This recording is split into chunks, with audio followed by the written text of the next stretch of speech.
O que poderia dar errado na vida dos discípulos? Afinal de contas, eles eram os melhores amigos, os amigos mais íntimos, mais chegados de Jesus, o Filho de Deus na terra. Eles eram amigos daquele que dava vista aos cegos, que fazia os surdos ouvirem. Nem mesmo a morte era problema para Jesus, porque bastava ele dizer: saia para fora, e o morto ressuscitava.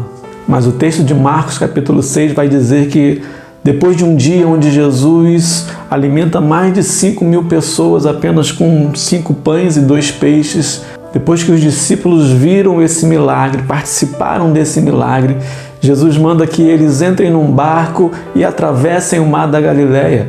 Mas o que poderia sair do controle? Afinal de contas, eles eram experientes no mar, eram pescadores experientes e, além disso, eles estavam obedecendo uma ordem de Jesus. E a Bíblia diz que, de repente, no meio da noite, naquela madrugada, começam a soprar fortes ventos, as ondas começam a crescer. E a Bíblia diz que eles começam a lutar contra as ondas, contra os ventos, mas eles já estavam se cansando, eles já estavam perdendo as forças, já estavam perdendo a esperança. E o que me impressiona nesse texto, no versículo 48, é que ele diz que Jesus viu que eles estavam cansados, viu que eles estavam lutando contra as ondas, viu que eles estavam em apuros. Como alguém com os olhos naturais consegue enxergar à noite, a mais de 15 quilômetros de distância, que alguém está cansado, que alguém está passando por apuros? A resposta, querida, é que Jesus não estava olhando com os olhos naturais, mas ele estava olhando com os olhos do Filho de Deus Todo-Poderoso. Os olhos do Senhor estão atentos sobre toda a terra para fortalecer aqueles que lhe dedicam totalmente o coração. Se não fosse Jesus, aqueles discípulos provavelmente teriam morrido. Talvez ninguém teria notado eles por algum tempo. Mas Jesus não deixa desamparados seus amigos. Existem lutas, existem cansaços que nem mesmo as pessoas mais próximas de nós podem nos ajudar. Existem momentos em que passamos dificuldades que nem mesmo as pessoas mais íntimas a nós conseguem perceber a nossa luta, o nosso cansaço. Mas Jesus sabe exatamente onde é a nossa dor, Jesus sabe exatamente quando estamos perdendo as forças e cansados. E o texto continua dizendo que Jesus agora decide ir ao encontro dos discípulos, ele decide ajudar os seus amigos. Mas o interessante é que ele não acalma o vento, ele não faz cessar as ondas. Ele caminha por sobre o mar, em meio às ondas, em meio a ventos fortes.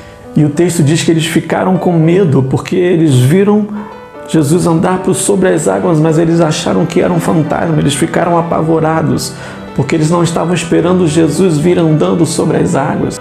O caminho natural era Jesus pegar um barco e ir ao encontro deles. Só que muitas das vezes, querido, Jesus não vem pelos caminhos que nós conhecemos, Jesus não vem pelos caminhos que nós preparamos.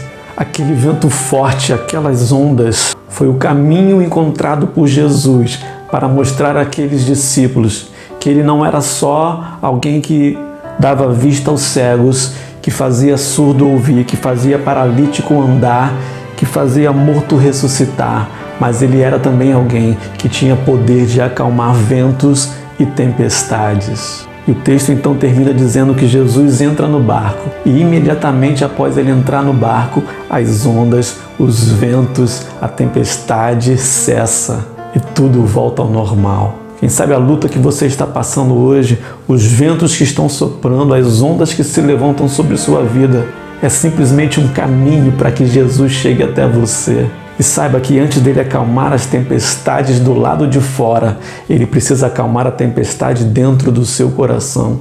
Ele precisa trazer a paz dentro do seu coração. Porque quando você estiver paz dentro de você, as ondas, os ventos, as tempestades não vão fazer mais diferença.